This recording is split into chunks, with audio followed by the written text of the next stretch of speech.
안녕하십니까? 예수라는 당나귀 TV를 운영하는 대표 당나귀입니다. 여러분들은 부의 대물림 이슈에 대해서 어떻게 생각하십니까? 개인적으로 저는 부정하고 싶지만 동의할 수밖에 없는 주장이라는 입장을 가지고 있는데요. 아마도 많은 분들이 저와 비슷한 생각을 가지고 계시지 않을까 생각해 봅니다. 자, 똑같은 질문을 다른 방식으로 한번 해볼까요? 그러면 여러분들은 부의 대물림과 예술 취향과의 관계에 대해서는 혹시 어떤 생각을 가지고 계시는지요?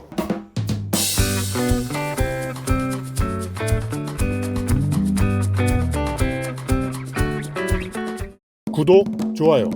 예술하는 당나귀 TV는 대한민국 예술 문화를 응원합니다.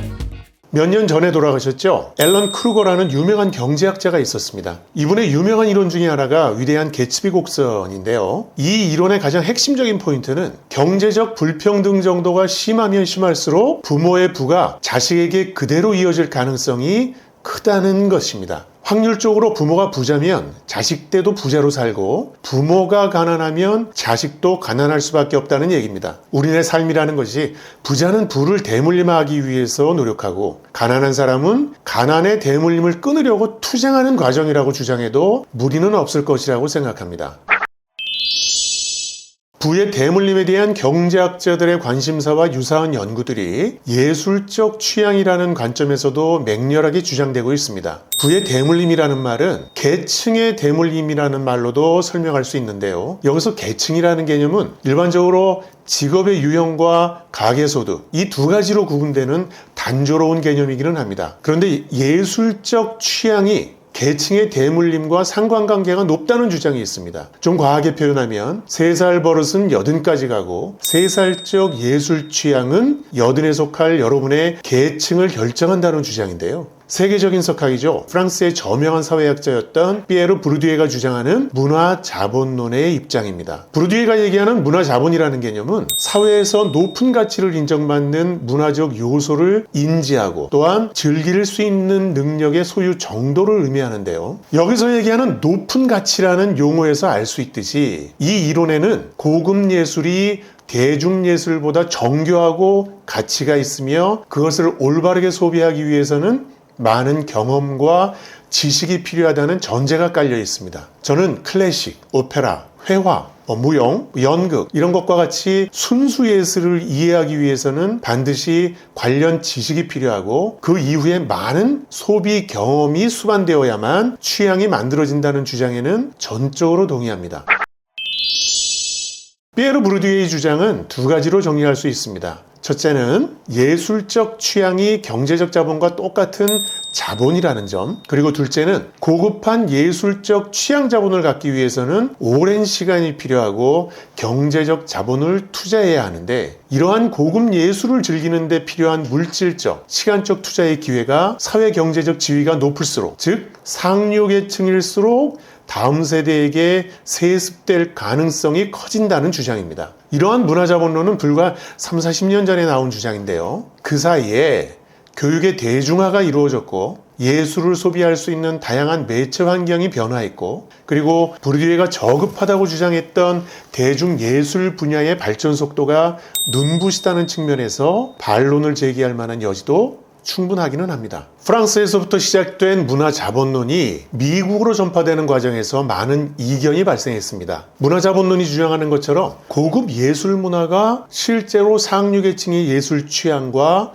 관계가 있는가라는 의문이 제기된 것인데요. 이러한 문제의식은 프랑스와 미국 사회가 가진 근본적인 차이점에서부터 발생했다고 저는 생각합니다. 이러한 문제의식에 따라서 피터슨과 심커스라는 학자가 직업적 지위와 음악적 취향에 관한 연구를 통해서 예술 취향과 사회적 계층의 상관관계를 연구했습니다. 연구 결과는 대단히 흥미롭습니다. 자, 첫 번째 연구 결과는 계급과 문화적 취향 간의 상관관계가 분명히 존재한다는 것입니다. 자, 하지만 두 번째 연구 결과는 부르디에의 주장과는 다른 방식으로 존재한다는 차이점을 밝혀냈는데요. 미국의 상류계층은 순수예술과 대중문화를 다양하게 두루두루 즐긴다는 사실을 확인했습니다. 미국의 상류층에서는 클래식과 오페라에서부터 시작해서 뮤지컬, 락, 심지어는 힙합까지 좋아하는 현상이 나타났다는 것입니다. 피터슨 헤크먼과 심커스의 주장에서 가장 핵심적인 포인트는 예술 장르의 높낮이가 중요한 것이 아니라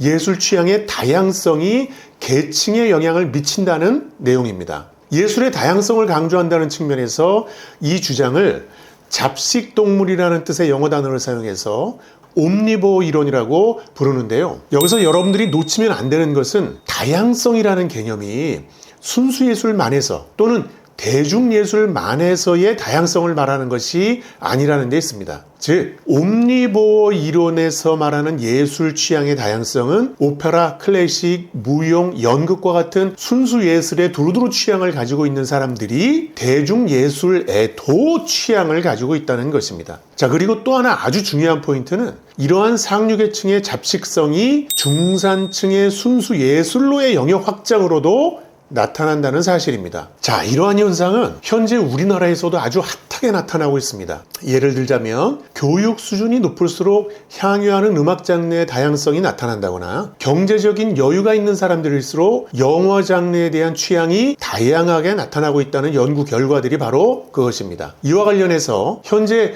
이미 팬덤이 형성되어 있는 임윤찬을 비롯해서 조성진, 손여름, 선우예권 등의 클래식 공연은 20, 30대 여성층이 참여가 두드러집니다. 이러한 현상을 어떤 클래식 평론가는 이렇게 비판한 적이 있습니다. 이러한 20, 30대들은 클래식 음악에 조예가 있어서라기보다는 호감은 있지만 경험은 없고 소비력은 있는 계층으로서 국제적인 콩쿠르 입상과 활동이 언론에 대서특필되면서 지명도가 형성된 스타 플레이어들의 그 팬덤이 생긴다는 것입니다. 하지만 이런 팬들이 음악회를 즐기고 나서 자연스럽게 SNS상의 맛집과 연결한 게시물을 올리는데 이러한 현상을 고급 예술 생활을 했다는 차별화와 자기 만족을 충족시키는 행위라고 폄훼한 것이죠. 하지만 저는 다르게 생각합니다. 이런 행태를 우리는 계급 과시형 옴니버어 행위라고 하는데 순수 예술에 대한 취향 자본이 없는 상황에서 이러한 경험과 반복적 소비는 명백하게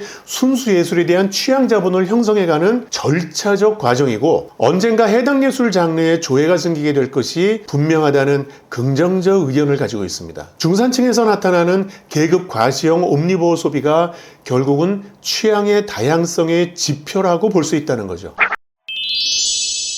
부의 대물림을 극복하는 가장 핵심적인 방법으로 우리는 교육의 중요성을 강조합니다. 우리가 이미 알고 있다시피 유전학적 관점에서는 확실히 사회계층이 높을수록 학력이 높은 경향이 나타난다는데 대체로 동의하고 있습니다. 경제학적인 관점에서의 연구 결과도 매우 흥미롭게 나타나고 있습니다. 여러분 맹모 삼천지교라는 말을 아시죠? 이걸 연구한 하버드 대학교의 라즈 채티 교수의 연구 결과에 따르면 자식의 교육을 위해서 더 나은 환경을 가진 지역으로 이사하는 경우에도 아이의 나이가 12세 미만인 경우에만 긍정적인 효과가 나왔고 중학교나 고등학교 때 이사하는 경우에는 별 효과가 없었거나 오히려 부정적인 결과가 발생했다는 것입니다. 이러한 결과는 제임스 헤크먼 커브와도 똑같습니다. 우리가 가지고 있는 관심사와 관련해서 제임스 헤크먼 커브가 주장하는 것은 두 가지입니다. 경제적인 불평등을 해소하기 위해서는 국가가 중고등학교 때 교육에 투자해 주는 것보다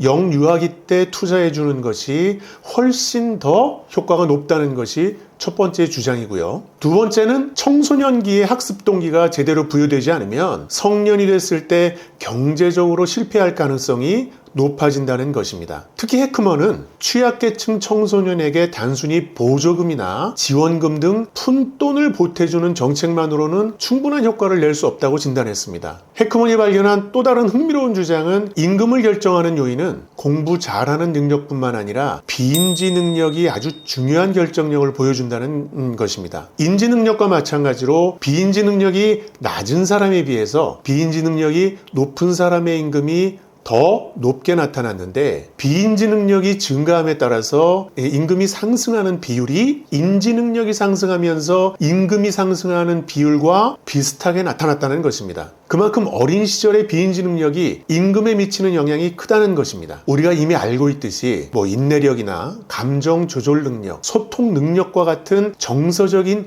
비인지 능력에서 예술이 미치는 영향력이 크고 또한 비인지 능력은 5세 미만의 어린 시절에 대부분 형성됩니다.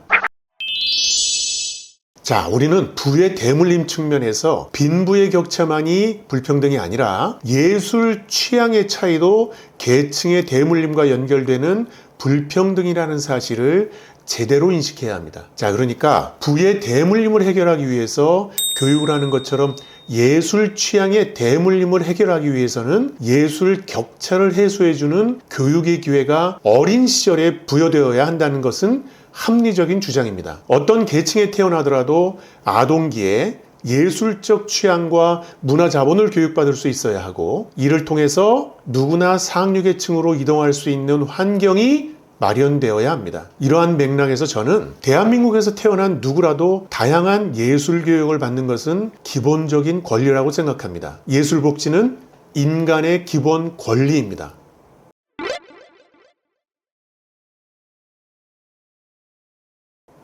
끝.